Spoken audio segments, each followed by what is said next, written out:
Muy buenas tardes a todos, muy bienvenidos a la presentación del libro Cambio Religioso en Guadalajara, Perfiles y Comportamientos en 3 décadas, de Cristina Gutiérrez, su servidora, y René de la Torre. Grabación Eh, activada. em, Tanto René de la Torre como yo teníamos mucho entusiasmo por presentar este libro. Este libro apareció en papel, publicado por la Universidad de Guadalajara y el Colegio de Jalisco, justamente en las semanas en donde iniciamos la pandemia. Y con las restricciones de aislamiento, pues ha sido imposible el poder organizar una presentación presencial. De todas maneras, no quitamos el dedo del renglón y esperamos que las instituciones editoras en algún momento más propicio para este tipo de eventos retomen este tipo de presentaciones de libros y tengamos la oportunidad de vernos cara a cara para poder celebrar la presentación de esta obra. Pero al mismo tiempo, entendiendo los tiempos que corren, decidimos hacer este evento virtual de presentación del libro y por eso queremos agradecer al CIESAS Occidente su plataforma de apoyo y en especial de Saúl Justino, que nos está apoyando para la realización de este evento y para su difusión en las redes sociales, gracias a lo cual podremos tener toda la interacción que se puede tener dentro de estas circunstancias. Estamos pues muy contentas y de celebración. Para realizar este evento coincidimos plenamente tanto René de la Torre y yo en que nos encanta que esté presente Olga Odgers, doctora, profesora del Colegio de la Frontera Norte, justamente para llevar la voz cantante en este evento virtual de presentación. Muchos de ustedes estoy seguro que la conocen, estoy segura que la conocen, pero para nosotros es ante todo una colega y una amiga. Es, por supuesto, una destacada investigadora, es especialista reconocida en la investigación en religión, en particular en relación con los procesos de migración, y en últimos años se ha especializado en relación con la salud. Ha investigado sobre procesos de rehabilitación de drogas en centros de orientación religiosa y actualmente sobre las trayectorias de salud de los migrantes transfronterizos. Ha sido Olga Odgers parte central y cómplice de diversos proyectos de investigación que van desde el Atlas de la Diversidad Religiosa, que algunos de ustedes conocerán, o la colección de libros sobre la Encuesta Nacional de Prácticas y Creencias Religiosas en México 2016, que se encuentra en preparación. Y claro, hemos sido también cómplices en toda una serie de iniciativas que han tenido como centro la Red de Investigadores del Fenómeno Religioso en México, RIFREM, de cuyo cuerpo ejecutivo actualmente Olga forma parte. Entonces, para nosotros ha sido un verdadero gusto el que Olga haya aceptado formar parte de este evento virtual de presentación y en realidad de llevar la voz cantante. Antes de cederle la palabra, me gustaría simplemente recordarles a todos los que se encuentran conectados, ya sea por la liga a través de Blue Jeans o ya sea por la transmisión de Facebook, que ustedes pueden obtener el libro que estamos presentando, este libro, gracias a la cortesía del Colegio de Jalisco, directamente de su página, de su librería virtual, que está en el sitio web del colegio www.colhal.edu.mx. Entran a la librería virtual y pueden descargar este libro mientras de hecho lo estamos presentando para que lo conozcan y lo aprovechen. Bueno, sin otro trámite, doy entonces ahora la voz a Olga Odgers, nuestra presentadora. Olga, muchísimas gracias por estar con nosotros hoy. Muchas gracias por invitarme. Quiero antes que nada agradecer a las autoras, Cristina Gutiérrez y René de la Torre, por invitarme esta tarde para presentar el libro Cambio Religioso en Guadalajara, Perfiles y Comportamientos en 2 décadas. Me siento muy honrada porque además tengo que decir que es un trabajo muy especial. Y bueno, pues creo que hay que comenzar por decir que como los buenos vinos, este libro es el resultado de largos años de trabajo, de reflexión, de maduración de ideas, de destilación laboriosa de resultados. Es verdaderamente un trabajo que ha implicado un proceso muy largo de preparación. Y se dice fácil, pero si hacen el ejercicio de recordar qué estaban haciendo ustedes en 1996, probablemente haya quienes sigan esta transmisión que para esa fecha todavía no habían nacido, y piensan entonces que para esas fechas René y Cristina ya habían comenzado las reflexiones que nutren este libro, tendrán una idea de la magnitud del trabajo que aquí se presenta. Es verdaderamente una obra monumental, creo que es importante decirlo. ¿De qué se trata el libro? Bueno, como el título lo indica, por supuesto, el libro se trata sobre cambio religioso. Y desde las primeras páginas de la introducción, las autoras nos explican que el cambio religioso no se limita a que haya una mayor diversidad religiosa o a que la gente sea menos creyente o menos practicante. Por el contrario, haciendo una revisión muy cuidadosa de las diferentes teorías que hablan de la forma en que en la modernidad y la posmodernidad o modernidad avanzada o como quieran ustedes llamarle, han transformado la forma en que las personas creen y realizan los diversos rituales acordes a sus creencias, ¿no? Entonces, en primer lugar, nos hablan ellas de los procesos de subjetivación y de desinstitucionalización, que nos explicarían por qué cada vez más las personas consideran que pueden y deben tomar decisiones personales respecto a en qué creer y cómo hacer para practicar esas creencias. Citando autores tan diversos como Daniel Hervieux-Léger, Roland Campiche, Grace Davy, Pablo Semán, Christian Parker, Jean-Pierre Bastian, las autoras nos van explicando paso a paso cómo se van produciendo estos dos procesos y sobre todo, muy importante, cuáles son las particularidades que estos van adquiriendo en América Latina en general y en México en particular. Enseguida discuten la teoría de la secularización y nos explican también en diálogo con autores como Jean-Pierre Bastian o Christian Parker cómo la creatividad, cito, la creatividad de los pueblos en la recreación popular del catolicismo permitió una resistencia histórica de los embates colonialistas que Parker denominó otra lógica que no corresponde a las teorías de la secularización europea. Y entonces aquí creo que llegamos a un punto nodal en el trabajo. Si América Latina en general y México en particular no siguen las tendencias del cambio religioso presentes en Europa o en el norte de América, entonces, ¿qué es lo que sucede en estas latitudes? No hay cambio, por supuesto que sí lo hay, pero necesitamos otras categorías y otras estrategias metodológicas para entender en qué consiste aquí el cambio religioso y cómo se produce.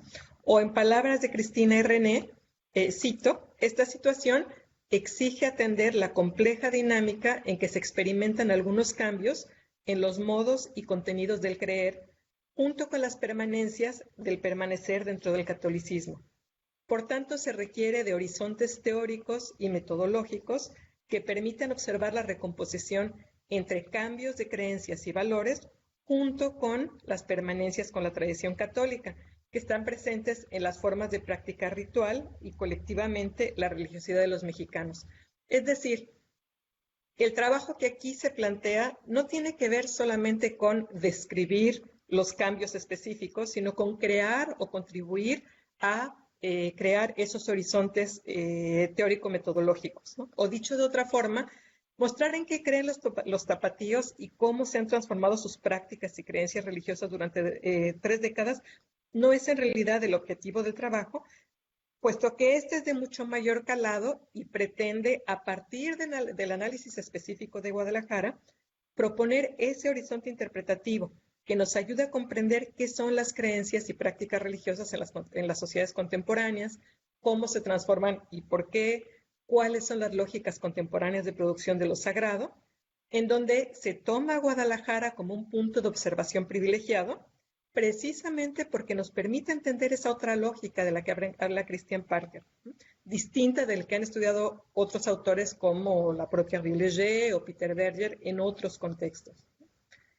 Entonces, para lograr esta aportación en la construcción de este otro horizonte teórico-metodológico, las autoras entablan un diálogo que me parece muy fructífero, tanto con los autores más destacados de Europa o de América del Norte, como con, creo que esto es muy importante, con los diferentes autores que en América Latina han estado haciendo contribuciones muy importantes a este campo.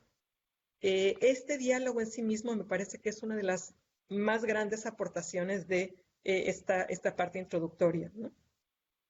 Además, producen y analizan una cantidad apabullante de datos empíricos en los que destacan 3 sendas encuestas realizadas a lo largo de 3 décadas que le dan una enorme solidez al análisis, pero, y aquí quiero insistir mucho en esto, encuestas que pueden ser analizadas, pueden ser desmenuzadas con todo detalle, gracias al enorme trabajo cualitativo que a lo largo de estas décadas han realizado en este campo, ¿no?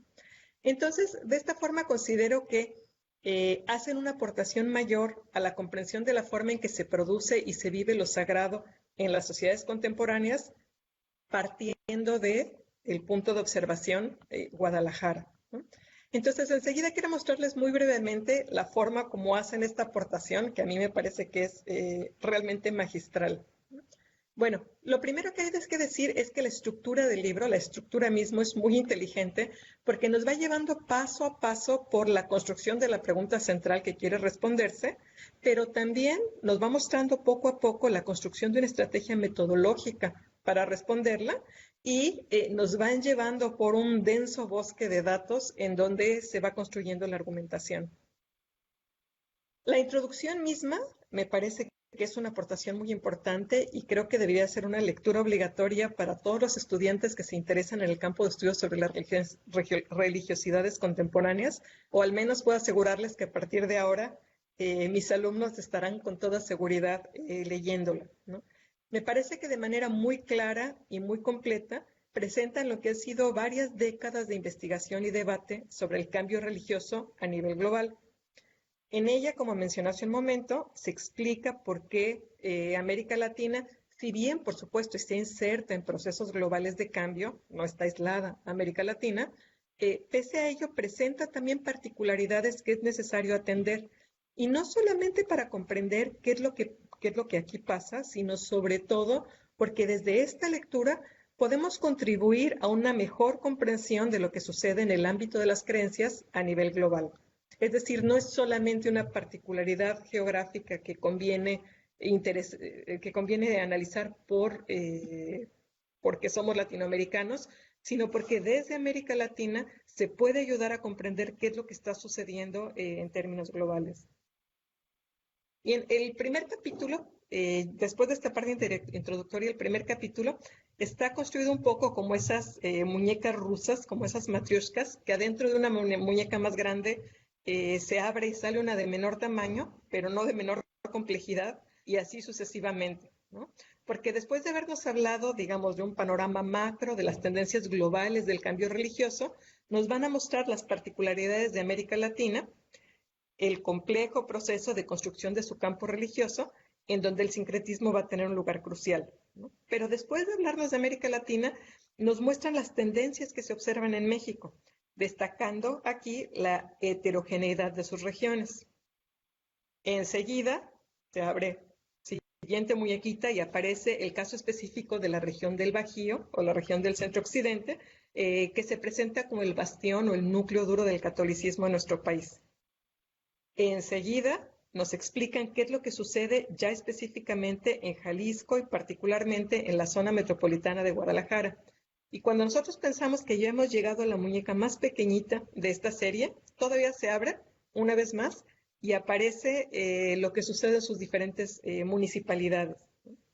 Este capítulo me parece que es central, entre otros aspectos, porque nos muestra la necesidad de comprender los procesos históricos de larga duración y la composición entonces de las lógicas nacionales, regionales o locales para entender entonces lo que son las tendencias del cambio religioso. Bien, en contraste con el primer capítulo, el segundo más bien,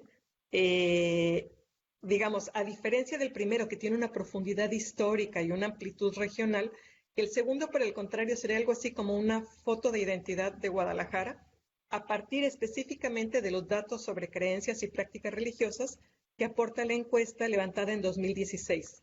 Es decir, una instantánea sobre 2016 y, digamos, una primera presentación de creencias y prácticas en Guadalajara.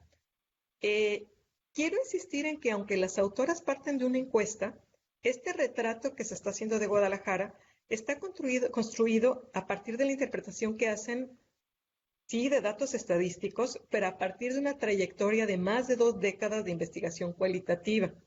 Lo difícil, por supuesto, no es levantar la encuesta, sino saber interpretarla. Y aquí es en donde vemos la larga y compleja trayectoria que tanto Cristina como René han tenido en el campo de estudio de los fenómenos religiosos. Bien, después de esta fotografía detallada, que es el capítulo 2, las autoras nos van a mostrar cómo a través del tiempo se fueron mostrando estos rasgos que presentaron en esta foto de identidad. Y para ello van a hacer algo así como comparar 3 fotografías, 3 encuestas tomadas cada una de ellas con 10 años de distancia, para que veamos cómo la fisionomía de las prácticas y las creencias se va modificando. En particular en este capítulo, destaco la claridad con la que se nos muestra que a pesar de que los tapatíos sigan considerándose mayoritariamente católicos, en estos 20 años se han producido muy profundos cambios. No nos debe engañar el que la adscripción mayoritaria siga siendo católica para dejar de ver la profundidad de los cambios. Las autoras nos explican además que una de las pistas para comprender este cambio está en entender los procesos de subjetivación e individuación que han tenido lugar, permitiendo que un número cada vez más importante de tapatíos se consideren o puedan ser considerados católicos, pero a su manera, o de manera más amplia, creyentes a su manera. Aquí, por supuesto, ellas están dialogando con las aportaciones de Christian Parker, ¿no? Pero quizá lo mejor de todo es que además de destacar el espacio de la creatividad que existe entre el posicionamiento institucional por una parte y la práctica individual por otra, nos muestran algunas de las características importantes de esa particular manera de ser creyente. Y aquí sobresale, en contraste con lo que otros autores han encontrado en las sociedades europeas, sobresale la dimensión colectiva o comunitaria de este creer y practicar. Cuando llegamos aquí, por supuesto, ya nos han dicho muchas cosas sobre cómo es la creencia y la práctica en Guadalajara, cómo se ha formado esta fisionomía, pero por supuesto entonces uno quisiera preguntarles no el cómo, sino el por qué, por supuesto, ¿verdad? Y claro que esa es una pregunta muy compleja. Terminando el tercer capítulo, entonces, ya que vimos este primer panorama, las autoras empiezan a llevarnos por la complejidad de los porqués de estas formas de creer y practicar, ¿no?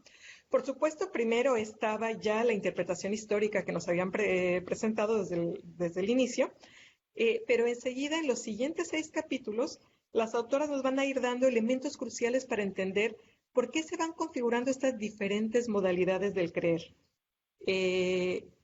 Por supuesto, no va a dar tiempo para que les platique con detalle cada uno de estos capítulos, pero sí quisiera decirles con algunas pinceladas generales algunas de sus características o algunas de las características que a mí más me llaman la atención y me parecen importantes. Entonces, los capítulos 4, 5, 6 y 7 tienen en común que buscan analizar la forma en que una variable sociodemográfica en particular contribuye a entender. Estas son respectivamente la edad, el género, las condiciones socioeconómicas y la escolaridad.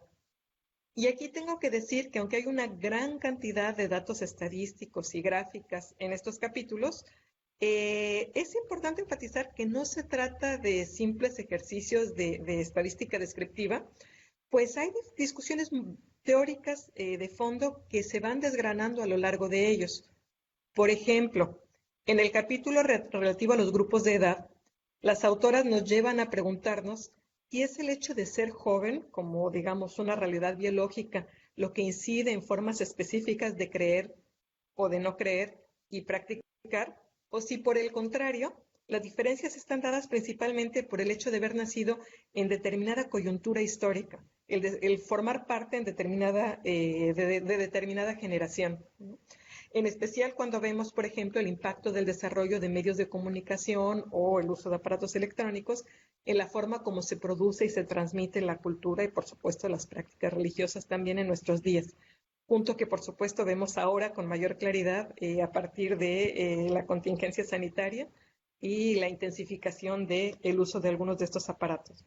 Bien, otro elemento que tienen en común estos 5 capítulos es que, aunque por supuesto les recomiendo enfáticamente que lean las 353 páginas que componen el libro, estos capítulos del 4 al 7 también se pueden leer de manera independiente, de manera que los especialistas en estudios de género, de juventudes o de otros grupos de edad, etcétera, podrían ir directamente al capítulo que aborda la variable que les alude para entrar en esta discusión sobre la relación entre estas variables sociodemográficas y el cambio religioso en términos generales. Por supuesto, sugiero leer al menos también el capítulo introductorio, pero me parece que es muy interesante ver que estos capítulos pueden sostenerse también de manera independiente, ¿no? Son aportaciones redondas en sí mismas, ¿no?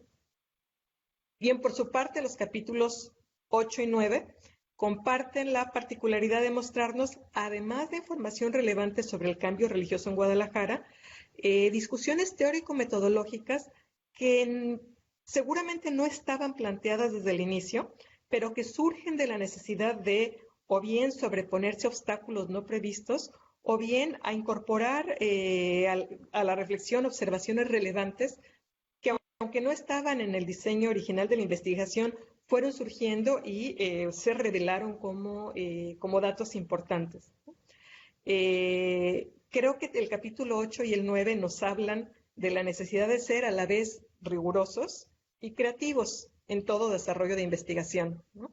Creo que aquí es importante que tomen nota todos los tesistas que nos estén escuchando en este momento, ¿no? Bien, específicamente en el capítulo 8, las autoras explican, cito, que la aplicación de una encuesta a una muestra representativa de un universo mayor, como lo es la ciudad, recurre al sorteo de puntos de muestreo, confiando en que el azar se hará cargo de mostrar sin sesgos las múltiples variables las múltiples y variables caras de su objeto. Esta estrategia convierte a cada punto de muestreo en un lugar neutro, intercambiable, con igual oportunidad de ser elegido aleatoriamente como punto de recolección de datos. En cierto sentido, lo convierte en un no lugar, un espacio sin características particulares.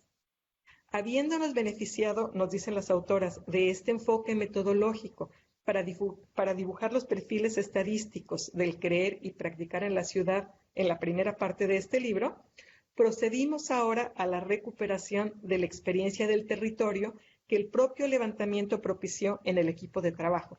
A mí me gusta muchísimo este párrafo, no solamente por lo que va a implicar en el capítulo justamente el reapropiarse de esa experiencia de haber practicado como investigadores, como encuestadores el territorio, sino sobre todo sobre lo que implica el investigador que a la mitad del proceso, en medio del proceso, encuentra que hay una beta que explorar, que quizá inicialmente no sería considerado, pero encuentra la manera de recuperarla, de retomarla y de integrarla plenamente a su reflexión. En particular, entonces, aquí creo que vemos a dos investigadoras acostumbradas a ver y analizar el territorio que de alguna manera se niegan a convertir todos estos lugares que han estado practicando en no lugares por las necesidades que implica la metodología de la encuesta.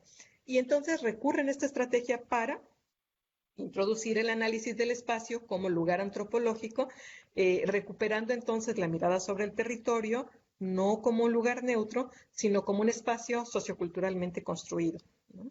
Además, es muy interesante porque aquí recurren al uso de la fotografía como una estrategia heurística para el análisis. Creo que aquí, además, para quienes no somos de Guadalajara, leer este capítulo nos invita a visitarla, a recorrerla y a observarla con unos ojos diferentes. Creo que es muy bonito para quienes la leemos desde afuera verla a partir de esta otra mirada, ¿no? Bien, finalmente el capítulo 9, el último capítulo, que elocuentemente titularon El reverso de la cédula, tiene también esta misma lógica, es decir, tratar de incorporar a la investigación un conjunto de hallazgos, de de epifanía, si ustedes me permiten usar este término, que a lo largo de la investigación fueron produciéndose y que quedaban registradas de manera, digamos, un poco informal en el reverso de la cédula, en la parte de atrás de la cédula. Me parece que es una estrategia brillante para recuperar de manera sistemática las experiencias de campo del propio encuestador. Sería una especie, una variante del análisis del diario de campo, ¿no?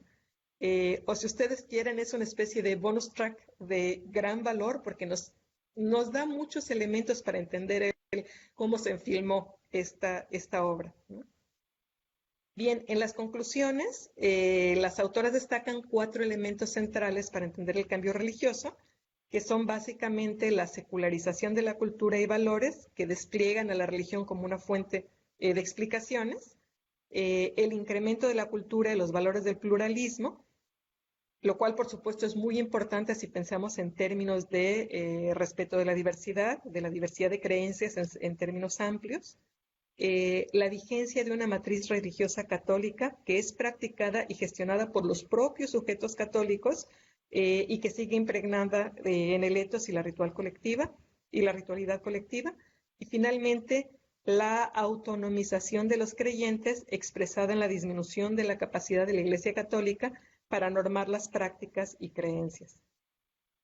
En síntesis, me parece que estamos frente a un libro invaluable que podrá ser de interés tanto para los investigadores y estudiantes interesados en el análisis del fenómeno religioso, como para quienes quieran conocer la forma en que un aspecto central de la cultura, las creencias y prácticas religiosas, van transformándose con el correr de los años.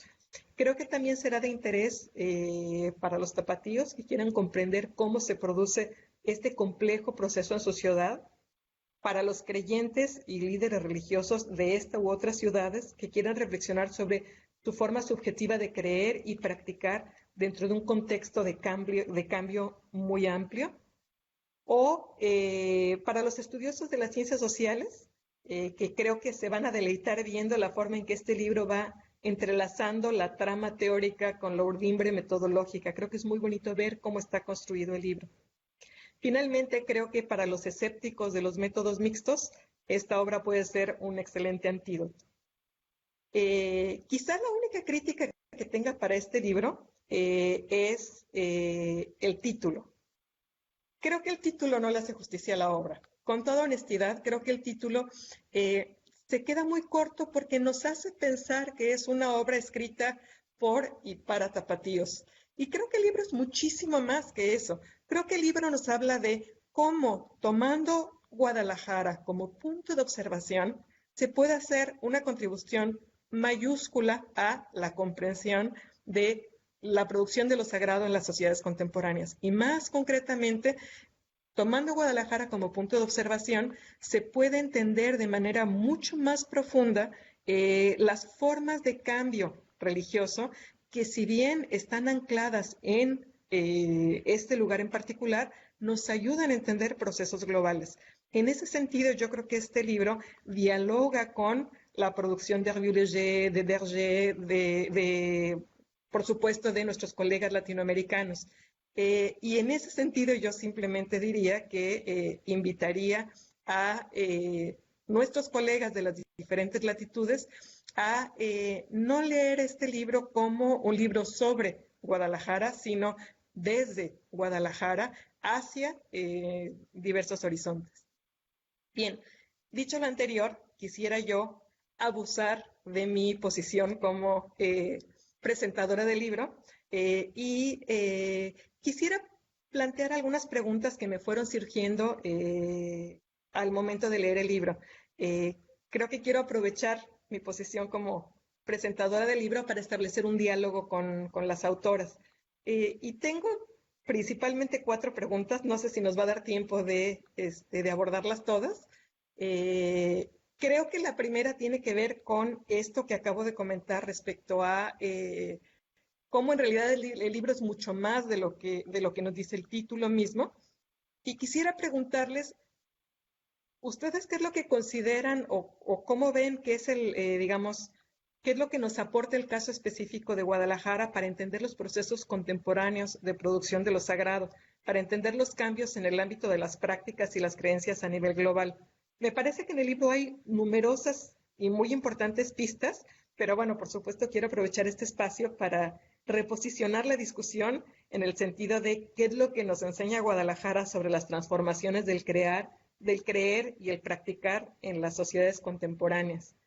Eh, Esa sería mi primera pregunta. Yo creo que si les parece bien, toman ustedes la palabra y si todavía hay tiempo y me lo permiten, tengo por lo menos otras dos preguntas más que quisiera platicar con ustedes.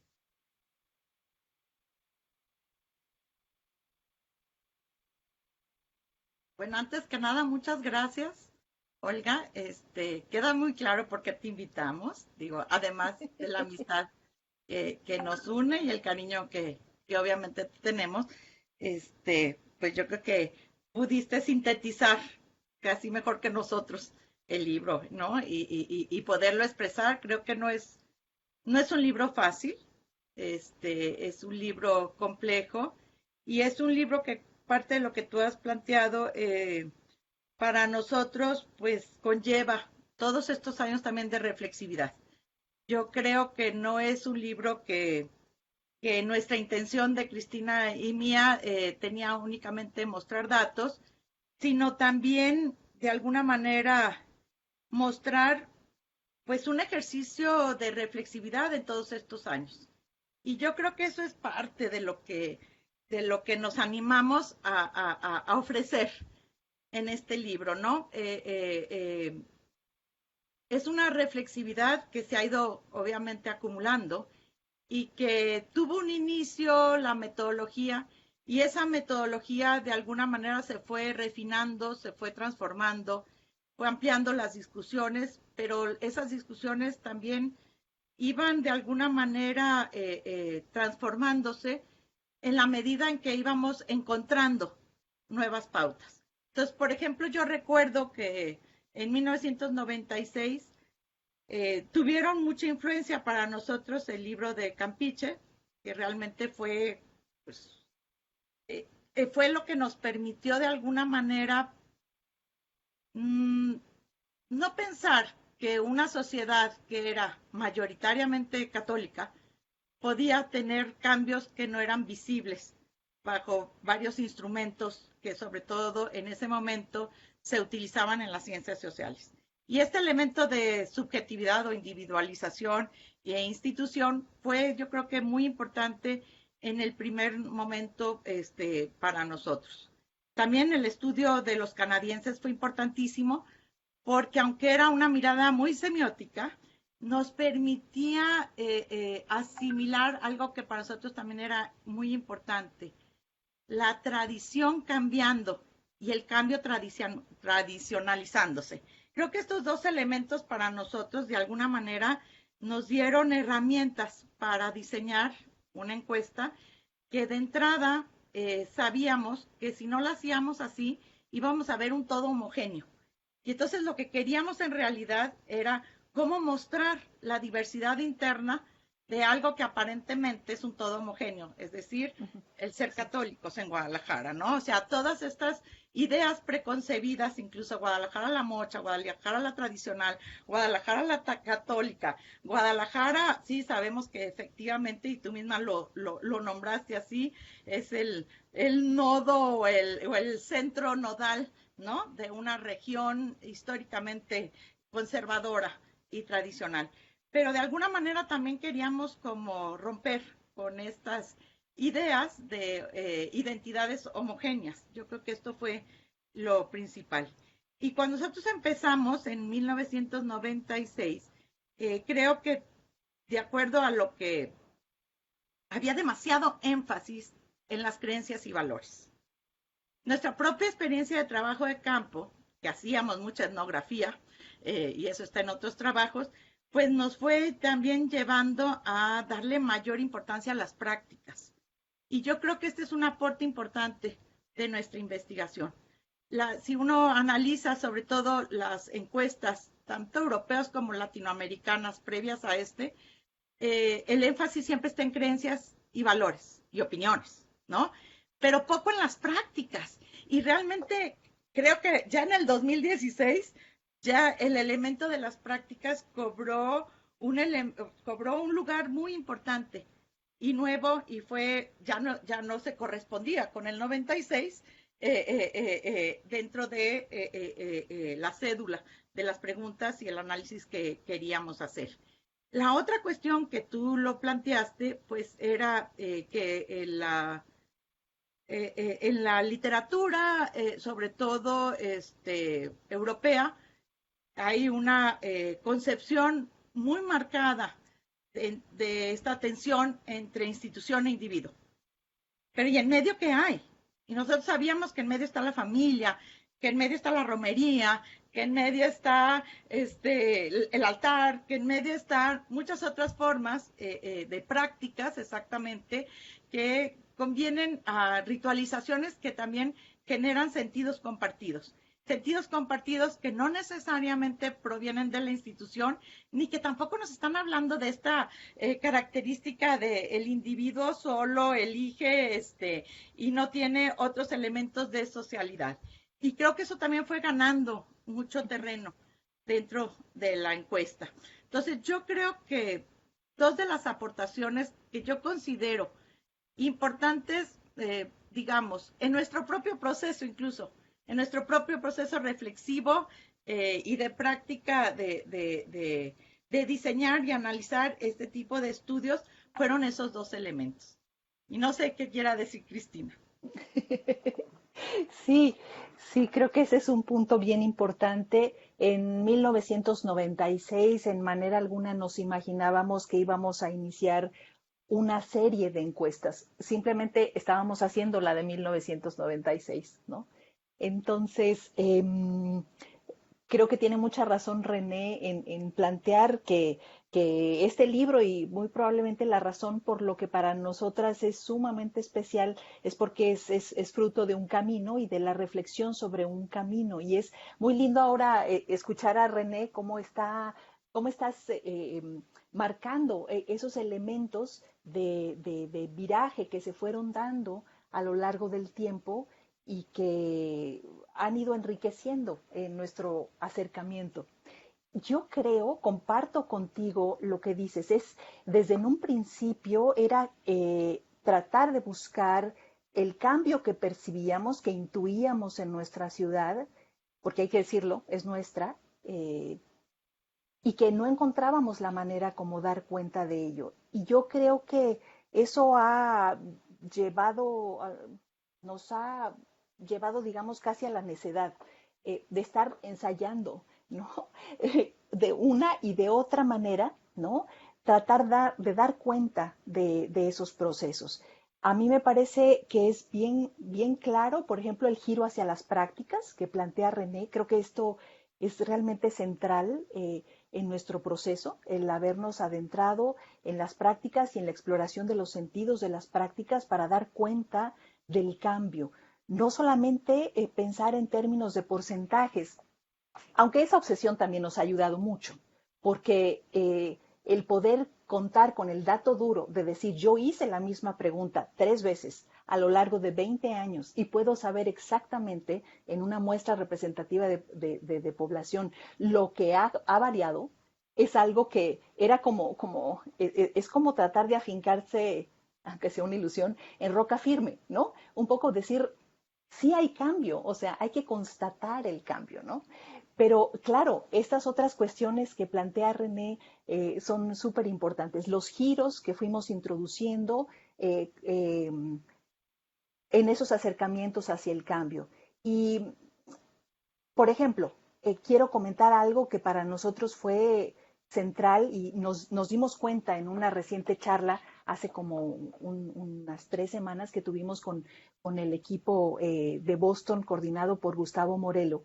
Eh, nos, nos dimos cuenta de un viraje que pudimos introducir, por ejemplo, en la cédula, que, por ejemplo, en 1996 nosotros pensábamos en determinados imaginarios por ejemplo, el después de la muerte, ¿no? Y esos imaginarios los teníamos identificados gracias a nuestro trabajo etnográfico y esos imaginarios correspondían nosotros los fraseamos de esa manera como correspondientes a determinadas matrices. Y entonces nosotros diseñamos la pregunta, diseñamos las respuestas para la opción múltiple y cada una de las respuestas de opción múltiple reflejaba una de esas matrices, pero una y solo una de esas matrices. Y así trabajamos en 1996. Y es de aquí que la propia reflexión y la propia observación, el trabajo cualitativo, nos empezó a llevar a la conciencia de que las personas no elegimos una u otra matriz. Podemos combinar matrices. Y eso es fundamental para entender el tipo de cambio religioso que hay en Guadalajara, la combinación de matrices. Entonces, si queríamos involucrarnos en esa dinámica combinatoria que hace posible que una persona que se autodenomina católica conjugue elementos de diferentes orígenes, ¿verdad? Pues teníamos que modificar también la forma de preguntar y teníamos que modificar la forma de procesar esa información. Eso por darles un ejemplo, ¿no? De que entonces en las posteriores ediciones de la encuesta nosotros renunciamos a la idea de la opción múltiple, ¿no? En el sentido de tener que elegir una de las opciones y abrimos la posibilidad de que la gente pusiera, pues yo creo en esto, pero también creo en esto. Yo practico esto y también practico esto otro. Y ahí hay como todo un cambio, ¿no? En la concepción del individuo que responde y hay una modificación del propio instrumento para acercarnos a esa dinámica que queremos, que hemos querido captar de alguna manera. Entonces, de alguna manera, la consistencia del catolicismo en Guadalajara y nuestra voluntad de encontrar el cambio que intuimos nos ha ido conduciendo, creo, ¿no? A diversificar nuestras aproximaciones, a flexibilizar en la medida de lo posible el propio instrumento. Hemos de decirles que hay preguntas que, bueno, nos parecían lógicas en 1996 y que hoy nos cuesta un trabajo enorme poderlas aplicar porque ya no van con el lenguaje de la época, ¿no? Simplemente preguntar si estás de acuerdo o no con el aborto, hoy no puedes preguntar así, ¿no? Porque tú sabes que hay una serie de connotaciones de esa práctica, ¿no? Que necesitas explicarlas y mediarlas, porque en principio, bueno, ahora la gente, ni las personas partidarias del pañuelazo van a decir que están de acuerdo con el aborto. ¿Quién quiere el aborto? Nadie quiere. Otra cosa es la legalización del aborto, ¿no? Entonces, ya me veía yo, ¿no? Entre mis amigas, ¿no? Del pañuelo verde, haciendo esa pregunta. Por supuesto que no. Es decir, están cambiando las formas de preguntar y nosotros hemos tratado de buscar la flexibilización de nuestro instrumento, ¿no? Sin traicionar, digamos, la necesidad de hacer una aplicación sistemática rigurosa que luego nos pueda llevar a la comparación en el tiempo, ¿no? Entonces, de alguna manera, el camino ha sido un poco, sí, el de la necedad y de la obsesión, pero también el de la reflexividad y el enriquecimiento, ¿no? A la luz de los elementos que uno va viendo. Entonces, ¿qué nos aporta el caso específico de Guadalajara para entender los cambios? Pues yo diría que Guadalajara es un buen caso porque es un caso que se muestra aparentemente como católico sin fisuras. Por eso se hace como un reto muy deseable, ¿no? Para explorar. Y yo creo que contra eso es que necesariamente hemos venido creciendo y enriqueciendo nuestra propia concepción y nuestro propio método para poder dar cuenta del cambio religioso en términos muchísimo más complejos, mucho más en términos de reconfiguración. Y entonces entrar en diálogo, ¿no?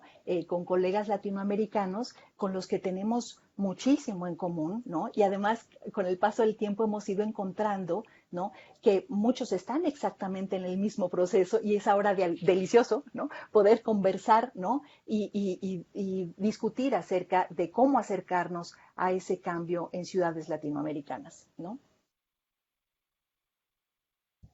Muchas gracias. Yo creo que efectivamente el libro no solamente da cuenta del cambio religioso en 2 décadas, sino el cambio en cómo estudiamos el cambio religioso. Y en ese sentido, nuevamente, es una obra monumental, es una obra que logra verdaderamente destilar lo que ha pasado en todo este tiempo, no solamente en el ámbito de las prácticas y las creencias, sino también en cómo nos relacionamos en ese estudio de prácticas y creencias. Y yo creo que es una de las riquezas del trabajo.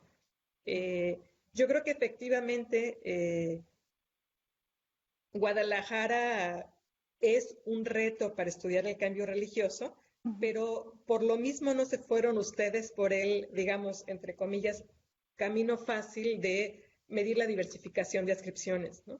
Y yo creo que por lo mismo es efectivamente un trabajo que presenta con mucho más profundidad y con mucho más matiz lo que ha implicado, aún dentro de esta aparente relativa homogeneidad, todos estos matices. Me parece que es muy rico leer el libro en este sentido, ¿no? Y yo sí quisiera insistir, porque de verdad, no sé si realmente, bueno, a partir de la lectura me parece que es muy claro que no es un libro que parta de datos estadísticos. Es un libro que sin lugar a dudas usa 3 encuestas, pero usa 3 encuestas para a partir de ellas articular una experiencia de trabajo etnográfico de muchos años. Entonces, si bien es cierto que hay, como dijo Cristina, una obsesión por el porcentaje, no es eso lo central. Este es solamente el articulador de un conjunto de reflexiones, de discusión, de estrategias metodológicas, de construcción de categorías que tiene que ver con un trabajo profundo que no es un trabajo estadístico. Entonces, yo creo que en ese sentido, si alguien ojeara de manera superficial el libro, podría llevarse la impresión equivocada de que es un libro que se centra en datos estadísticos. Y no es verdad, no es verdad. Hay un trabajo muy riguroso de esos datos estadísticos de 3 encuestas. Es por supuesto, una base empírica fenomenal, pero ese es solamente el eje que estructura las discusiones. No es lo fundamental de trabajo. Las discusiones tienen que ver con toda esa otra reflexión, y por lo mismo creo que es muy bonito ver cómo a través de cada variable, a través de cada capítulo, ustedes van construyendo con las categorías, van discutiendo, van dialogando con la teoría, van dialogando con otros autores de América Latina o de fuera de América Latina, ¿no? Entonces, yo creo que sí es, en el mejor de los sentidos, una metodología mixta. De verdad, en el mejor de los sentidos, ¿no? Creo que es uno de los logros que vale muchísimo la pena destacar de este libro. Bien. Otra pregunta que yo les quería hacer, y aquí no es tanto una pregunta desde, digamos, entre especialistas en los estudios del fenómeno religioso, sino pensando en públicos más grandes. Creo que a veces nos quedamos en la discusión muy especializada, que por supuesto es muy rica para nosotros, pero también es importante ir más allá de esa hiperespecialización.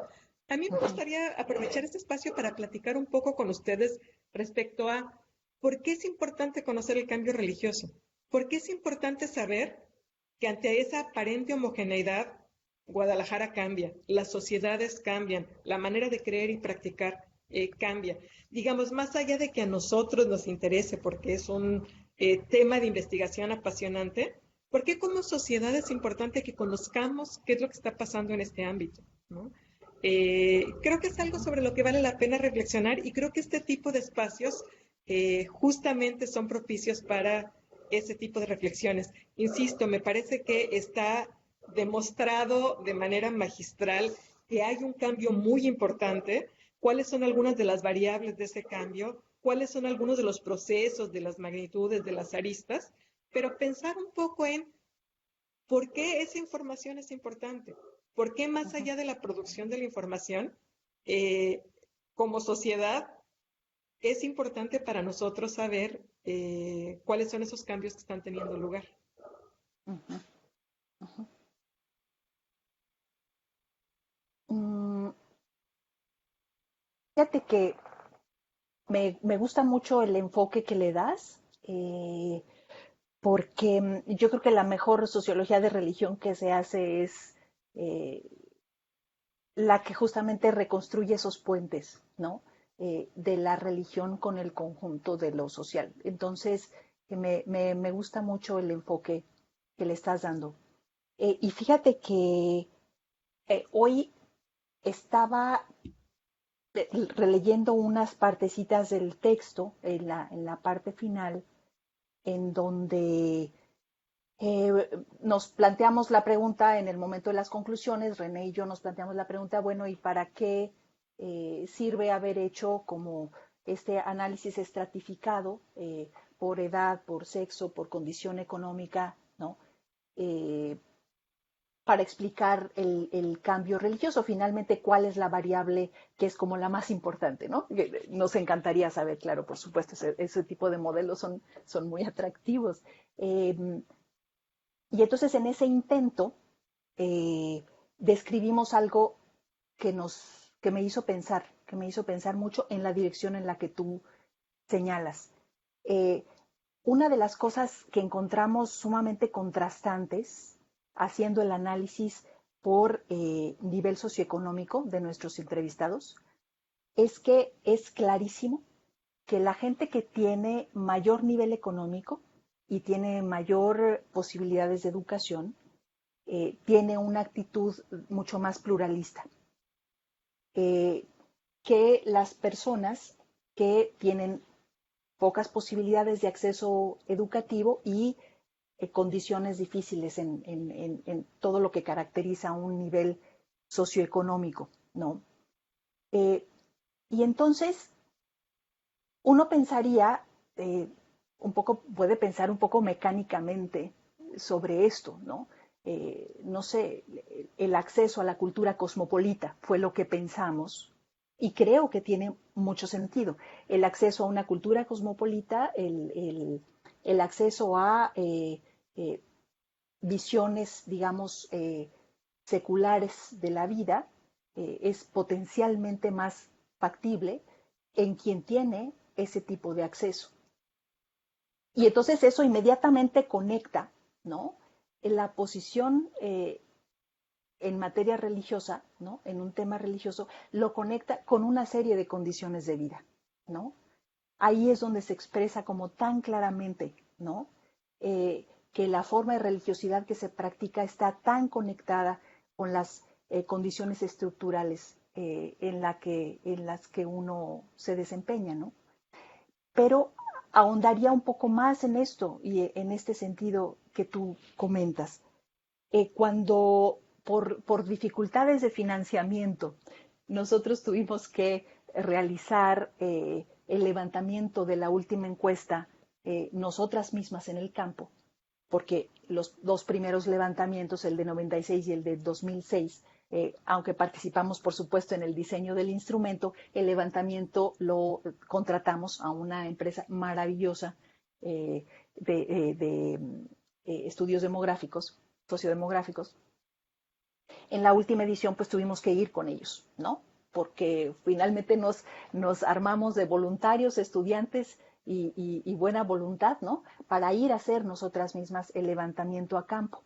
Y ahí fue muy interesante darnos cuenta de una cuestión central que viene para mí a iluminar clarísimamente estas cuestiones, esta polarización en el porcentaje de la actitud pluralista entre los distintos niveles socioeconómicos. Cuando nosotros fuimos a hacer el levantamiento a colonias muy desfavorecidas de los niveles socioeconómicos más bajos, nos dimos cuenta que estas personas tienen muchísima menor oportunidad de controlar su contacto con la diversidad religiosa, porque de hecho estas personas son el mercado, el objetivo de una serie de estrategias misionales de evangelización de muy distintos grupos religiosos que van y predican, ¿verdad? Van y ofrecen, y van e insisten, ¿no? Y al mismo tiempo están violentando, de alguna manera, esos mecanismos más comunes de integración territorial de los barrios populares, ¿no? Mientras que cuando nosotros fuimos a hacer el levantamiento a colonias socioeconómicamente más favorecidas, nos dimos cuenta que vivían en esferas autocontroladas, ¿no? No son víctimas de campañas misionales, ¿no? tampoco se está violentando, ¿no? Sus formas de articulación territorial cuando se violentan ciertas tradiciones católicas, porque finalmente su lógica no siempre es territorial. Su lógica social no siempre es territorial. Y entonces ahí el contraste en porcentajes adquiere como toda su riqueza, ¿no? Ahí es donde te das cuenta que la religión es un elemento más del conjunto del mundo de vida de las personas y es el conjunto de modo de vida de las personas lo que se encuentra polarizado. No solamente una opinión sobre si usted aceptaría ir a un servicio religioso que no es de su propia religión o qué pensaría usted si un hijo cambia de adscripción religiosa, ¿no? No es cosa de ser más cool, no es cosa de ser más buena onda, ¿no? Es comprender todo el conjunto de rasgos del mundo de vida de esos distintos grupos en los cuales ese posicionamiento religioso, hecho de creencias, prácticas, opiniones y valores, toma sentido, ¿no? Bueno, yo creo que la pregunta es sumamente pertinente y yo creo que nos lleva a una reflexión. Y bueno, tratando de responder, las religiones son marcos, obviamente, de creencias, pero también de formas de entendernos y de colocar nuestra posición en el mundo. Nuestra posición frente al otro, un otro interno, otros católicos que piensan igual que yo, otros católicos que piensan diferente que yo, otros que no son católicos, y creo que parte de la otredad en una sociedad que ha sido casi monopólicamente católica, pues tiene mucho que ver con la construcción de estas posibilidades de pensar cómo te relacionas con el otro.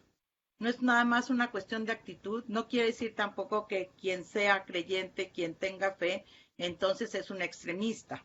Eso también yo creo que hay que borrarlo de los prejuicios que a veces se tienen, ¿no? Pero tampoco quiere decir que alguien, al revés, que alguien que no tiene religión, entonces siempre va a ser alguien muy pluralista, lo cual incluso pudimos captar que no lo es siempre, ¿no? Incluso había en algunas de las preguntas, cuando se preguntaba, por ejemplo, sobre qué pensaban sobre, digamos, los derechos de los niños dentro de las escuelas, pues no eran necesariamente los más pluralistas, los sin religión.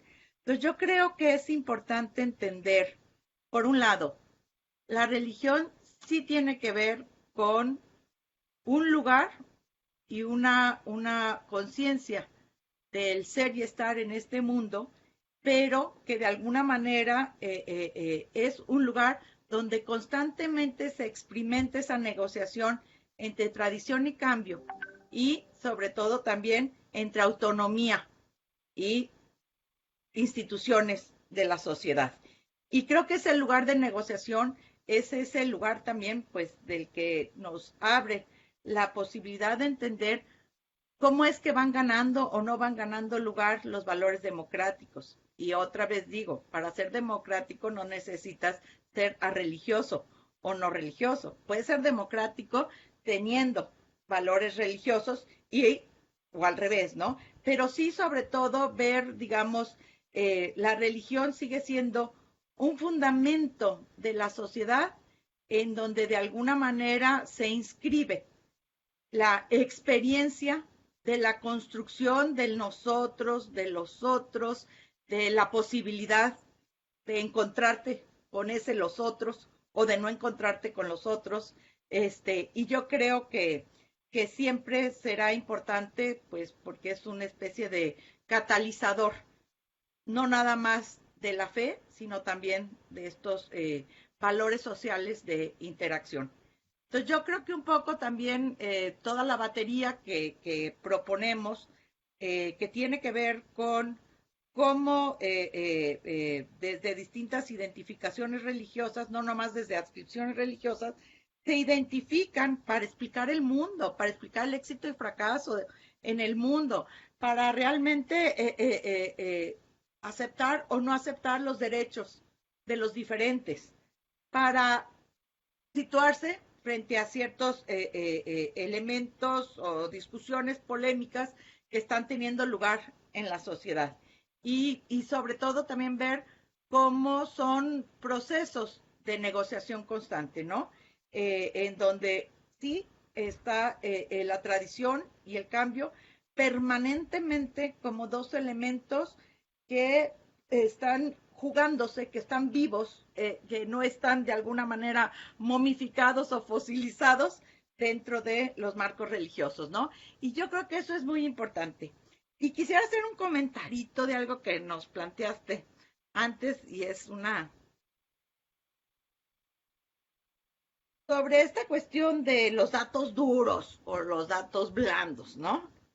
Y sobre cuando tú dices, pues yo creo que sí es una metodología mixta, pues yo también creo que lo es. Y sobre todo creo que eh, nosotros trabajamos encuestas, pero también estamos constantemente desde distintos lugares trabajando con metodologías muy cualitativas, ¿no? De observación, de entrevistas, de historias de vida o incluso colocándonos desde la propia experiencia vivencial dentro de ciertos fenómenos religiosos que hay que entender incluso desde los propios sentidos, desde la propia corporalidad. Creo que esto, y yo lo decía con Cristina jugando muchas veces, y yo le decía, es que para hacer hablar a los datos duros, para ablandarlos, hay que golpearlo con los datos blandos. Y creo que es parte de lo que hicimos, ¿no? O sea, suena muy policíaco, a novela policíaca, ¿será que vivo con un hombre que escribe sobre novelas policíacas, ¿no? Eso me afecta en pensar cómo tratar a los datos duros, pero así me lo imagino yo, ¿no? O sea, como que lo encierras en un lugar y yo soy la policía, ¿no? Y parte de el ejercicio no es nada más quedarte tranquilo con las respuestas estadísticas que te pueda dar del dato duro, sino exactamente estarlo confrontando con otras preguntas que vienen desde la experiencia del trabajo cualitativo, del trabajo etnográfico. Y eso es lo que hace que ese dato duro, pues hable más. No es que deje de ser duro, no es que deje de ser un dato objetivo, sino hacerlo hablar. Y creo que hay un proceso que creo que la metodología mixta es esa la que nos permite hacer que el dato hable más y hable mejor. Sí, totalmente de acuerdo. De hecho, es la sensación que me dio todo el libro. Para poder entender lo que están diciendo esos datos estadísticos, se necesita la experiencia, toda esa gran cantidad de información cualitativa, de análisis cualitativo que ustedes tienen, porque si no, simplemente uno ve los porcentajes y el porcentaje, pues realmente dice poco. Algo dice, por supuesto, pero dice poco. Yo creo que la riqueza del libro que ustedes aquí están presentando es justamente la interpretación que pudieron hacer de esos datos a través de la gran experiencia que tenían en otras encuestas, en otros análisis estadísticos, pero sobre todo en ese gran trabajo cualitativo que han desarrollado a lo largo de décadas. Entonces, yo creo que sí es uno de los grandes valores de este trabajo. Leyendo el libro también y escuchándolas ahora, cada vez más pienso que valdría la pena reflexionar sobre digamos, la diferencia entre el término mayoritario y el término hegemónico, ¿no? Porque yo creo que ustedes muestran con claridad cómo el catolicismo sigue siendo mayoritario en Guadalajara, pero la hegemonía probablemente ya no es tal, o por lo menos no tiene la fuerza, la magnitud que tenía en el primer levantamiento. No solamente porque los católicos son cada vez más católicos a su manera, sino también por esos procesos de individuación, de subjetivación de la creencia, por la continuidad de los cambios dentro de la tradición de lo colectivo, ¿no? Por la importancia que sigue teniendo lo colectivo, no necesariamente institucional. Y entonces quizá reflexionar sobre esta diferencia entre ser una denominación mayoritaria o ser una iglesia hegemónica, en Guadalajara resulta particularmente interesante. Yo creo que también ahí, de Guadalajara para el mundo, creo que es un punto de observación muy interesante. Creo que muestra con mucha fuerza qué es lo que puede estar detrás de ese enorme porcentaje de católicos, ¿no? Yo no sé si ustedes coinciden con esta interpretación que yo hago. Creo que de alguna manera se deriva de lo que ustedes dijeron en el libro, pero tal vez yo estoy sobreinterpretando lo que ustedes pusieron.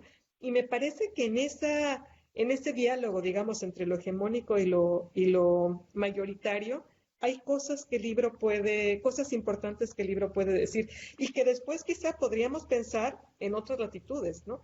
¿En qué medida hay países musulmanes que son mayoritariamente musulmanes, pero no hay una hegemonía del Islam? O en otros contextos, por supuesto, ¿no? Pero creo que el caso de Guadalajara nos ayuda a pensar justamente en la diferencia de estas dos categorías, que ahí sí, quizá en términos porcentuales podría esconderse, pero a partir de ese desagregado fino que ustedes hacen de los datos, de las creencias, de las prácticas, vemos que en realidad se trata de cosas diferentes. No sé si ustedes están de acuerdo o estoy sobreinterpretando lo que ustedes pusieron en el libro.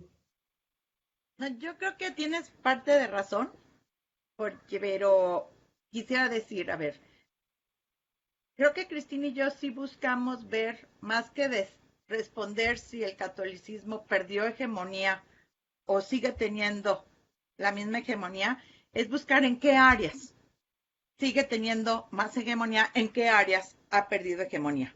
Entonces, uno de las reflexiones que yo recuerdo y que tiene que ver mucho, porque bueno, Cristina y yo además pues teníamos que platicar muchísimo, ¿no? Y creo que también eso es parte del resultado de este libro. Yo creo y que un trabajo de esta naturaleza no se puede hacer solitariamente.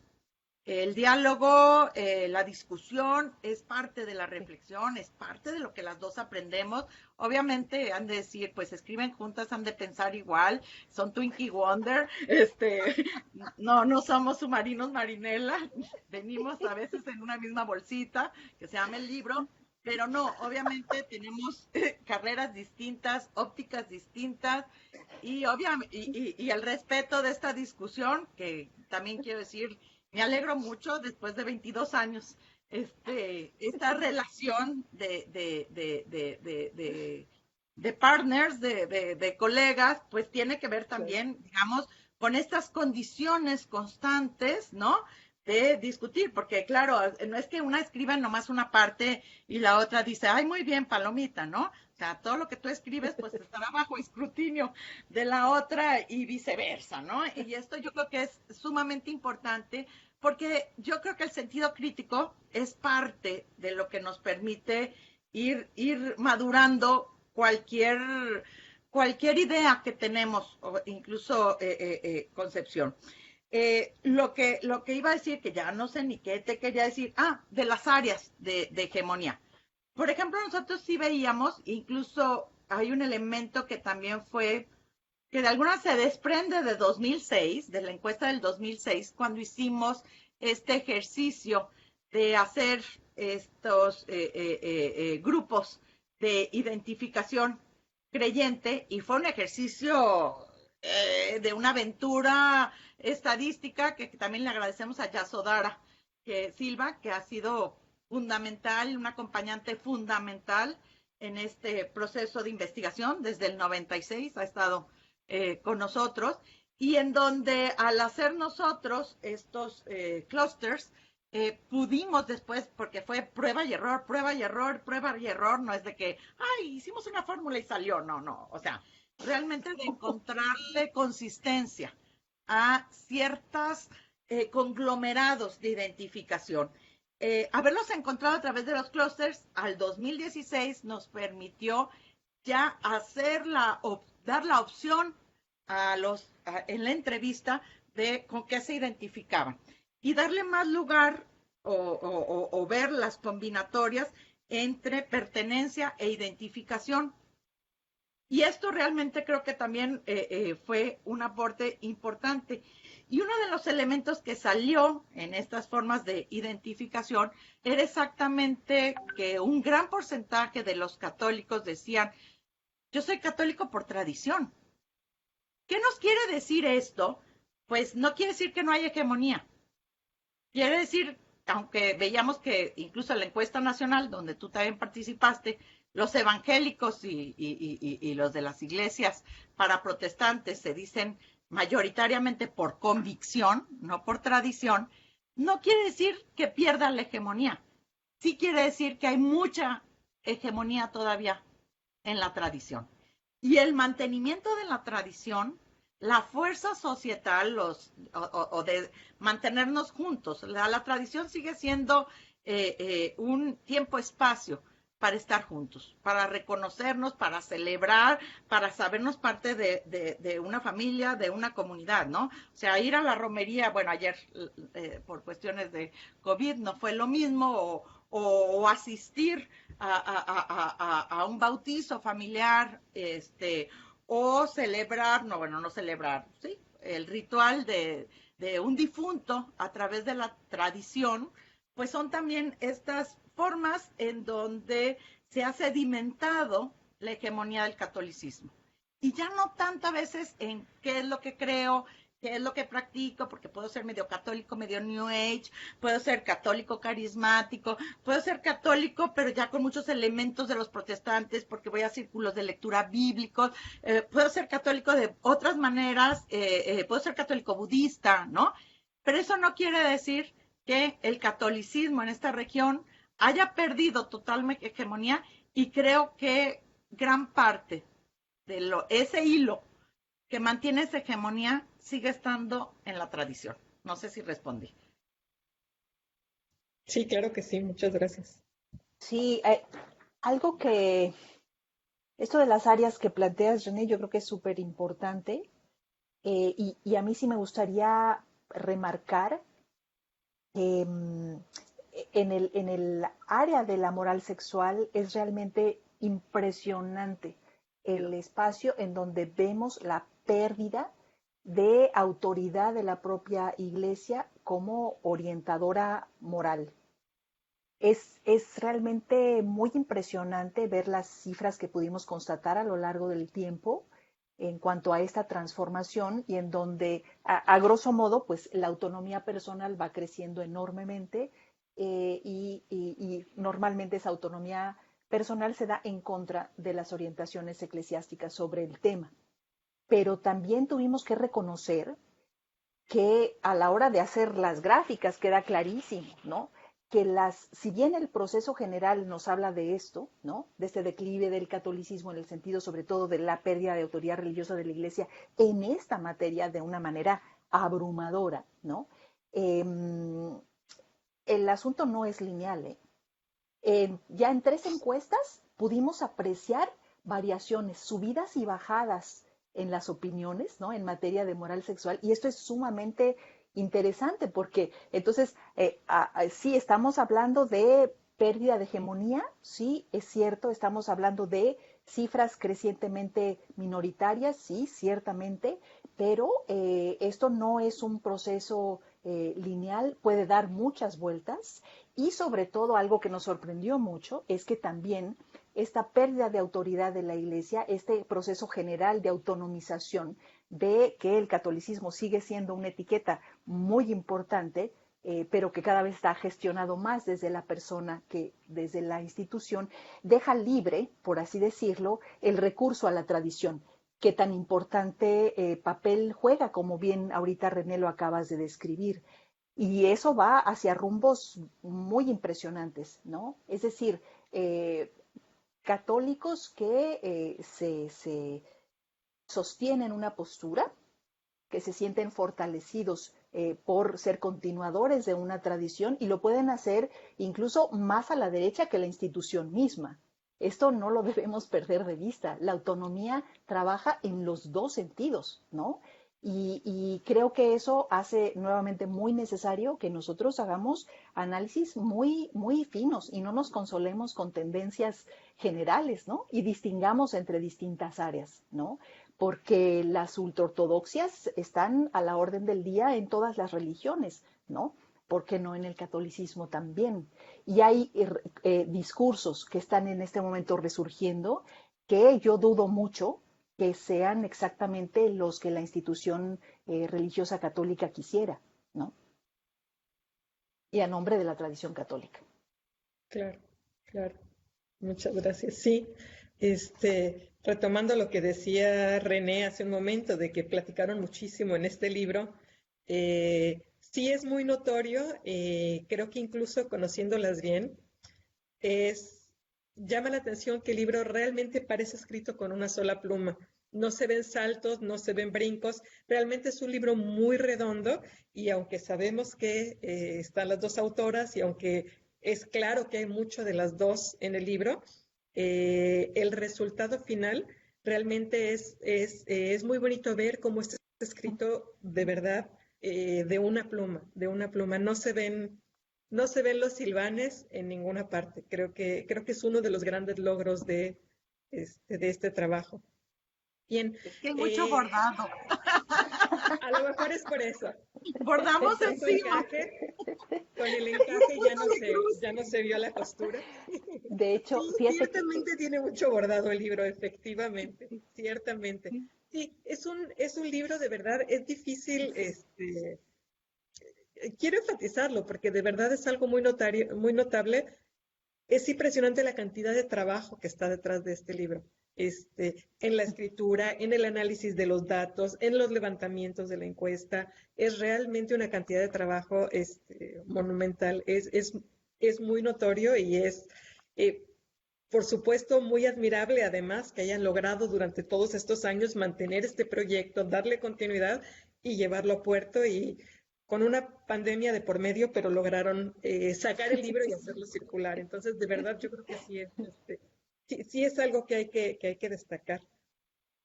Yo quería preguntarles también, eh, cuando uno ve este trabajo de 2 décadas, ¿no? Y después de tantos años, tantas experiencias, tanto trabajo, sale un libro, da un poco la sensación de que un ciclo muy grande se cierra. Y yo quisiera preguntarles si ustedes lo ven así, si efectivamente se cierra este ciclo, o qué es lo que sigue después de este libro, sigue algo diferente, qué va a pasar después de este, porque de verdad es como un ciclo muy grande, muy completo, que termina con un libro muy redondo, y bueno, da curiosidad preguntarles qué viene después. qué bien. Bueno, por lo pronto tenemos pendiente el análisis de clústeres, ¿verdad, René de la Torre? Con los datos de 2016. Bueno, y de hecho lo tenemos, pero no nos hemos sentado A trabajar. trabajarlo. Pero bueno, Ujú. yo creo que parte de lo que no quedó aquí es que después Cristina y yo continuamos con Alberto y con todo el equipo, pero en el diseño fundamentalmente de la encuesta en Creer. Y yo creo que la encuesta en Creer de alguna manera retoma varios elementos y amplía a otros para tener una visión y una perspectiva más nacional, ¿no? Que no tenía que ver necesariamente con las propias particularidades de la creencia y la práctica tapatía. Entonces yo creo pero sí lo siento yo como una continuidad que hubo. Y bueno, ya estamos también esperando ese proyecto con nuestros colegas latinoamericanos para llevar a cabo unas encuestas en 5 ciudades de Latinoamérica y poderlas comparar. Igual no va a ser exactamente la misma encuesta, pero yo creo que es parte de los retos que de alguna manera pues ya están emprendidos y que tienen que ver con esta línea, ¿no? De trabajo. Entonces, lo que yo no sé si es para 2026, hagamos esta cuarta encuesta, pues no lo sé. De hecho, como tú misma lo dijiste, Pues cada una tuvo que ver realmente con dificultades. Bueno, en la primera sí había un proyecto con financiamiento. En la segunda, recordemos que fue también una oportunidad que nos dio Yasodara, que estaba haciendo la prueba piloto de una encuesta ISSP, se acercó a nosotras y nos dijo, oigan, yo quiero hacer la prueba piloto de una encuesta internacional sobre religión. Yo soy la encargada y quisiera hacerla en Guadalajara. ¿Me ayudan? Y nosotros le dijimos, oye, ¿y qué tal si en esa prueba piloto podemos nosotros aplicar nuestra encuesta? Y es de risa, pero fue una oferta para dos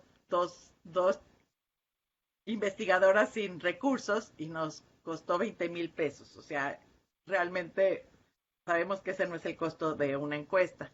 Y en 2016 no contábamos ni con 20,000 pesos, no teníamos nada de nada, o sea, de dinero, pero, y esto también lo quiero remarcar, creo que lo importante en los proyectos de larga envergadura no es tanto tener dinero, claro que es muy rico tenerlo, ¿no? O sea, y contar con financiamiento, pero creo que es mucho más tener la red de apoyo de equipos que hemos estado de alguna manera conformando y que creo que en realidad son la continuidad en esos equipos, el ejercicio de participación, de colaboración, son los que permiten muchas veces este proyecto. Y lo digo porque me acuerdo una vez un comentario de alguien que vio el Atlas del cambio religioso en México y bueno, nos dijo, seguro que tuvieron muchísimo dinero de INEGI. Es más, este es un libro de Summers, cosa que yo me reí mucho y dije, si supieras cuánto dinero había ahí, ¿no? Y bueno, realmente en 2016 lo que podría haber sido algo trágico, que era no tener realmente ni un peso partido por la mitad en realidad para hacer un estudio que vale mucho, pues contamos de veras principalmente con el apoyo de Yasodara, que realmente pues se sumó de manera gratuita o sin cobrarnos, tiene una empresa, ¿no? A este proyecto Demoscópica, y de los sí. sí, y de Moscoipa, no puedo decir, y de los alumnos que participaron. Y esta oportunidad de la no oportunidad nos brindó también, creo yo, esa posibilidad de otra vez colocar, como tú dijiste, dentro de un espacio muestral al espacio antropológico, al espacio atravesado por la competencia religiosa, por los símbolos y también de esa posibilidad súper enriquecedora de entender que la creencia pues no está contenida en creo en esto o no creo en lo otro, es algo procesual, es algo que no es tan preciso, es poroso, es combinativo, y que las definiciones incluso filosóficas y teóricas con las que partimos muchas veces para pensar la creencia y decir, la creencia se diferencia del conocimiento porque no es algo experimental, ¿no? Pero luego la gente te dice, cuando yo experimentaba esto, creí en eso. Ahora que ya no está esa situación de experimentación, no creo. Entonces, yo creo que eso nos dio de alguna manera nuevas oportunidades. Entonces, a ver qué, si ya para el 2016, quién sabe si se abran las posibilidades. También quiero Que decir, dentro de las posibilidades, que la última encuesta, 2016, pues nos dimos cuenta, y ahí voy a parafrasear a Pierre Bourdieu, que levantar una encuesta es ahora un deporte de alto riesgo. Las condiciones de inseguridad y en esta ciudad, sobre todo de inseguridad en los barrios muy marginales, pero también las nuevas condiciones que hacen los fraccionamientos cerrados a no tener la posibilidad realmente de tener esa comunicación cara a cara como se da en los otros espacios, que como Cristina lo denominó la entrevista del Interfón, ¿no? Son cada El vez, reino del dificultan Interfón. cada vez más el ejercicio de la encuesta. Entonces, veamos hacia dónde va en estas situaciones también nuestras posibilidades de continuar siendo encuestadores, porque sí tuvimos varios, eso no está en el libro, ¿no? Pero sí tuvimos varias situaciones bastante delicadas y tensas en nuestra presencia en distintos fraccionamientos y barrios de la ciudad. Sí, el panorama no se ve sencillo entonces por ese aspecto de seguridad, eh, tampoco por el aspecto de financiamiento, pero yo creo que es un poco temprano. Sí tenemos una lección muy a favor, que con y sin dinero los equipos de trabajo pueden seguir funcionando y la verdad sí es el principal capital para lograrlo. Esto que acaban de decir se conecta muy bien con una pregunta que llega del Facebook Live de Reinaldo Josué Espino, que pregunta si existió algún tipo de resistencia por parte de los encuestados para divulgar su creencia religiosa y específicamente en qué estrato social encontraron más resistencia. Creo que esto se vincula con el reino del Interfón. No sé si quisieran retomar este comentario. Exactamente, exactamente. Sí, sí, fue muy claro al ir a campo. Fue en las colonias de niveles socioeconómicos más bajos, en donde hasta cierto punto era más sencillo, era muchísimo más probable el que nos concedieran la entrevista. Desde por el hecho de que tú al recorrer un lugar entras inmediatamente en contacto con el dueño de la casa. O sea, no hay una mediación material tan compleja, digamos, entre calle y hogar, ¿no? Entonces, inmediatamente entras en contacto personal con la persona, con el jefe de familia, por ejemplo, aunque muchísimas veces nos encontrábamos a niños solos, esto fue muy, muy frecuente. Este,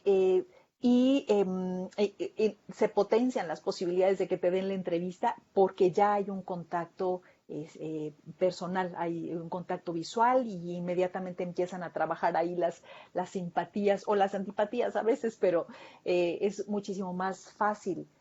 También la gente se mostraba en términos generales más abierta para conversar acerca de sus experiencias, preferencias religiosas. Lo que a veces resultaba un poco difícil es que se concentraran en las opciones múltiples. Esto del sí, no, la opción A, B, C y D es una conversación sumamente artificial, ¿no? Que si te encuentras en una población analfabeta es difícil de instrumentar. Cuando una gente te concede la entrevista y te regala su tiempo, lo que quiere es platicar, no decir ABC. Te quiere decir, ¿por qué? Y entonces contarte cómo fue la última vez en su familia, que fue amistad, ¿no? Entonces, esto es realmente una dinámica social completamente distinta a la que enfrentamos en colonias de niveles socioeconómicos superiores, en los que de entrada establecer el contacto era muchísimo más difícil porque estaba mediado por el interfón, uno no tiene interacción con las personas de manera directa y lograrlo es realmente muchísimo más difícil, ¿no? Y ya también es curioso porque parece la gente tener menos tiempo, que yo no sé si es real o quién realmente está más ocupado, no lo sé, pero uno pensaría que las cargas de trabajo que puede tener una madre de familia en una colonia semiestablecida, pues es tremenda, ¿no? Y sin embargo es más flexible para hacerlo que una persona instalada en las seguridades de su mundo privado. Es una sensación muy, muy distinta a la que se tiene. Y a mí me pareció entonces muy útil retomar las observaciones de los propios entrevistadores, que varios de ellos alumnos nuestros, ¿no? Estudiantes de sociología, muchos de ellos, que entonces empezaron a decirle a las colonias estas de mayor nivel socioeconómico el reino del Interfón y les odiaban que aleatoriamente les tocara entrevistar en el reino del Interfón porque sabían que iban a hacer 7 intentos para lograr una entrevista, ¿no? Y esto es interesante y nos motivó a pensar una serie de cosas, pero yo creo que podemos seguir reflexionando sobre de eso, es muy interesante. Y otro elemento que era importante no era nomás el territorio, digamos, por clase social. También en aquellos territorios, de alguna manera, donde más diversidad religiosa hay, había más actividad misionera. Entonces fue muy interesante que llegábamos y volteabas a tu alrededor y había cuadrillas, nomás que traían camisetas distintas a las de nosotros, pero había a la vez 8 cuadrillas de evangélicos o de otras iglesias tocando en las casas para hacer proselitismo. Esto también dificultaba mucho, porque de entrada te decían, o sea, yo no quiero ya más propaganda religiosa, ¿no? También en algunas iglesias, en algunas colonias católicas que se encuentran rodeadas de colonias en donde hay presencia de otras iglesias, también te decían de entrada, soy católico y qué, y te cerraban la puerta, ¿no? O había una serie de simbología bastante extremista, como la de la hostia sangrante, que ahí la platicamos y mostramos las fotos. Y bueno, hay también en otras colonias mucho más periféricas el problema de las bandas y los territorios. Entonces sí hubo 2 ocasiones en donde camionetas blindadas se acercaron a nosotros a pedirnos y a revisar qué estábamos haciendo y revisar el guión. Obviamente eso a los chicos y a mí, cuidando a los chicos, pues te da mucho susto. A la hora que vieron que era religión y que no era sobre violencia u otro tipo de preguntas que pudieran ser más delicadas, pues nos dejaron, nos dieron el permiso de continuar con nuestro trabajo. Entonces, sí hay muchos elementos que están en juego en la facilidad o el condicionamiento, la dificultad de la aplicación de las encuestas. Bueno, y lo peor es que te toque un coto privado, porque es realmente impenetrable, ¿no? Entonces ahí tenemos otra dificultad de acceso en el muestreo. Muchas Sí, gracias. bueno, tal vez valga la pena reforzando esta cuestión, el porcentaje de territorio del área metropolitana de Guadalajara que se encuentra constituido por urbanizaciones cerradas o cotos es más del 10%. Entonces, es realmente toda una tendencia, va de la mano de la inseguridad percibida y sobre todo la seguridad percibida, ¿no? A través de la construcción de cotos cerrados, que entra la sociedad entra en toda una dinámica al respecto, ¿no? Y se vuelve realmente muy complicado encuestar en esas áreas.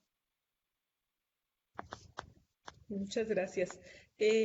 Yo tengo una pregunta más, creo que todavía nos da tiempo, si, si me lo permiten, y tiene que ver con, digamos, pensando en que probablemente entre quienes nos escuchan hoy hay jóvenes investigadores.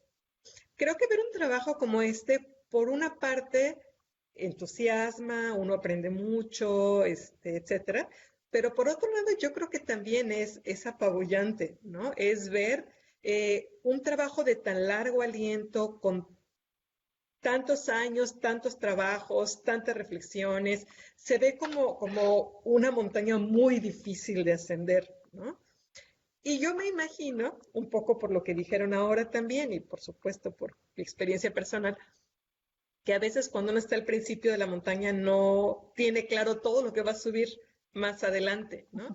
Y yo quisiera preguntarles si pudieran ustedes compartirnos, sobre todo pensando en los investigadores jóvenes, ¿cuál fue su experiencia en este sentido, ¿no? Porque claro, ya con la película terminada uno puede imaginarse que el guión estaba escrito desde el principio, ¿no? Mm, Claro, excepto con algunos detalles que ustedes dicen claramente, como lo del reverso de las cédulas y la cuestión de los territorios, ¿no? Pero creo que sería muy bonito pensar, digamos, desde su experiencia y su trayectoria, si pudieran reflexionar un poco pensando en investigadores que están empezando su trayectoria, ujú, su experiencia en esta investigación, compartir un poco sí. bueno, cómo es que uno se lanza a este camino y 20 años después está publicando un libro como este, por ejemplo. Bueno, yo creo que eh, algo. me gusta mucho cómo lo planteas, Olga. Y yo creo que algo que es importante es mantenerse fiel a las preguntas. Es decir, o incluso esas intuiciones que a veces van más allá de las preguntas ya fraseadas.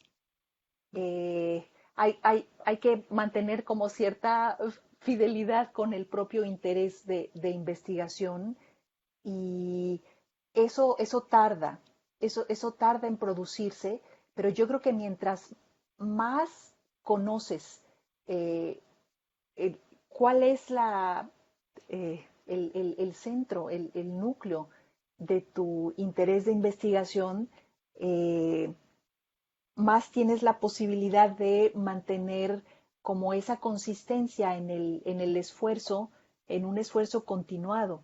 Pero creo que en esto vuelve a jugar un papel importantísimo lo que planteaba René hace un momento, que en realidad lo hemos hecho en mancuerna. Y esto ayuda muchísimo a este proceso mismo de esclarecer, ¿no? Esos núcleos realmente potentes del interés investigativo, ¿no? Y hasta cierto punto ayuda hasta por la complicidad que se genera, ¿no? También ayuda a mantener la vigencia, hasta la credibilidad, ¿no? Del interés investigativo, eh, la una con la otra, ¿no? Yo creo que ese trabajo sostenido por dos, ¿no? En mancuerna, creo que es muy, muy importante. Entonces, yo estoy segura que los que van empezando, bueno, veo ahora estudiantes con los que tengo que ver, a los que les doy clase, a los que tutoro, a los que asesoro. eh, Hay un interés importante en potencia, pero están también generando un montón de relaciones, de complicidad intelectual, y eso es un verdadero tesoro, va mucho más allá del relax después del trabajo, ¿no? O el relax después de los exámenes. En realidad se tejen estos intereses de investigación que se pueden mantener. Es como si este trabajo en dupla te ayudara a mantener una consistencia y a darle nuevas formas con el paso del tiempo. Yo creo que esto es un elemento bien, bien importante y sigo pensando que es el elemento fundamental o el signo fundamental que te lleva hacia un trabajo investigativo, ¿no?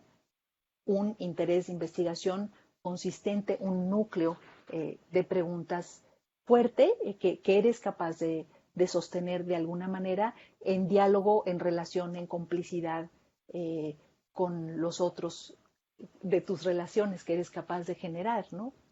No sé, René, ¿tú por dónde irías? No, yo, mira, ahí te va lo que iba anotando, ¿eh? Creo que hay que, en parte, ser un poco inocente. ¿A qué me refiero?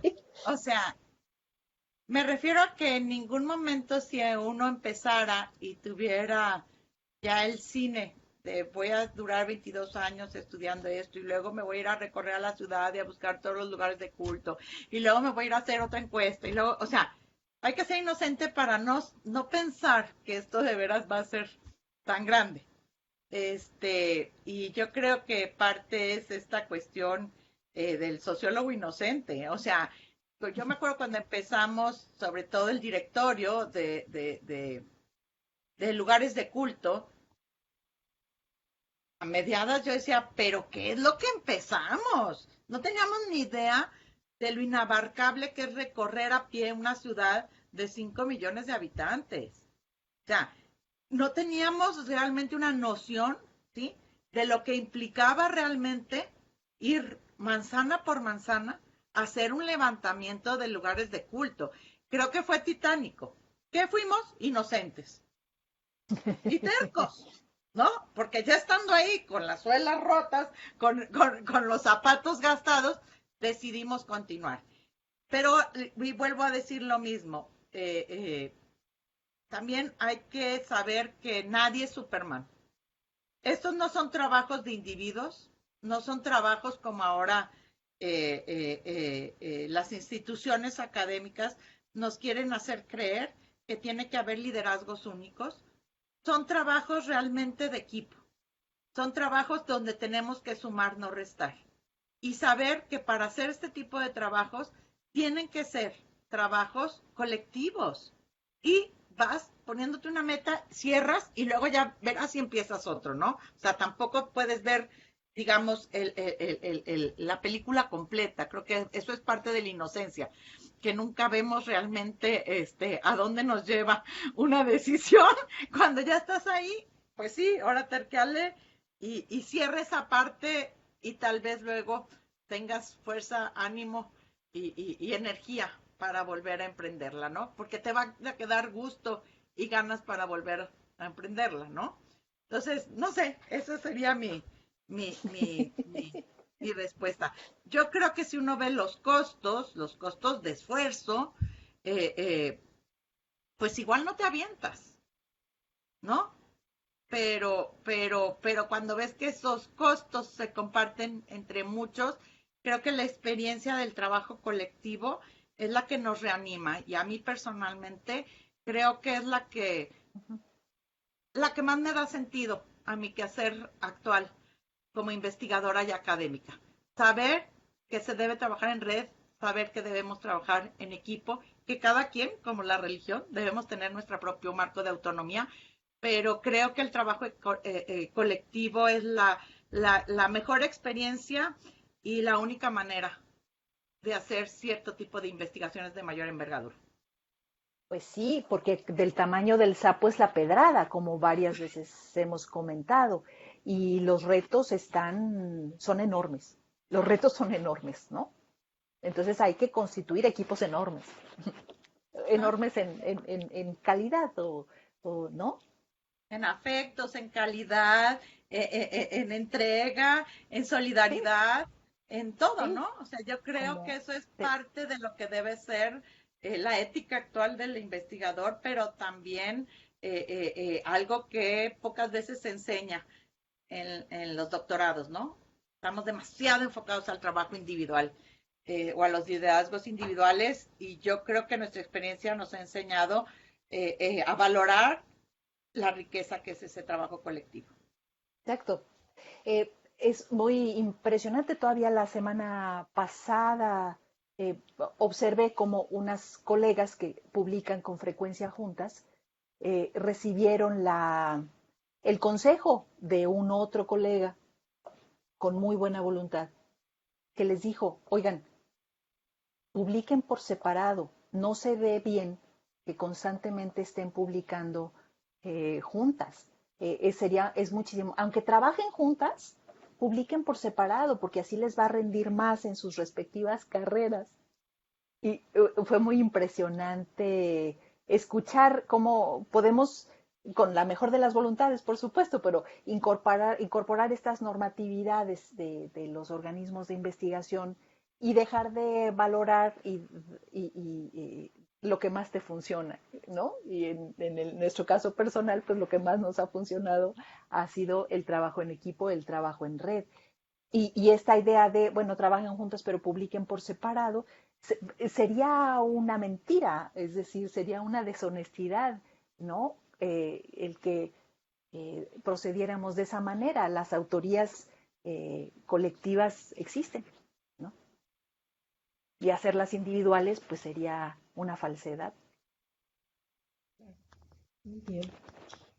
Pues muchas gracias. Creo que en tiempo estamos llegando a la hora. Yo creo que a mí nada más me restaría, de verdad, a quienes nos escuchen, recomendarles que lean este libro. Muy especialmente, creo que la introducción creo que es una discusión que todos los que nos interesamos en el estudio del fenómeno religioso deberíamos de leer. Y todo el libro me parece que es muy valioso y vale mucho la pena de ser leído. Además, como ya nos dijo Cristina, está disponible gratuitamente a través de la librería del Colegio de Jalisco, entonces está fácilmente obtenible.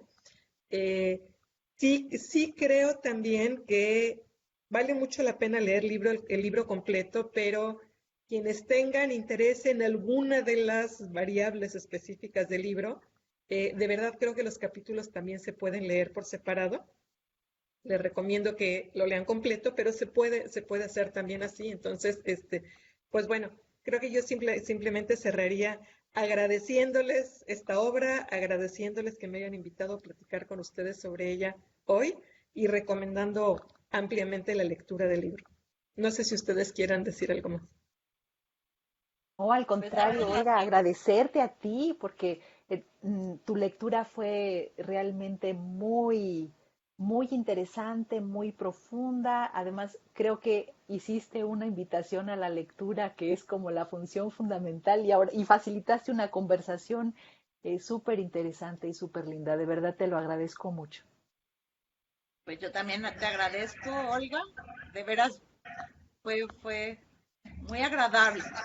Y además, seguir esta posibilidad de reflexionar en voz alta, en donde todos aprendemos. Y también agradecer pues todos los que estuvieron aquí, que no los vemos, pero que sabemos que están. Y pues muchas gracias por acompañarnos en este especie de brindis de nuestra presentación del libro a todos los amigos, nuestros colegas, que sabemos que nos están acompañando. Mil gracias por estar con nosotros.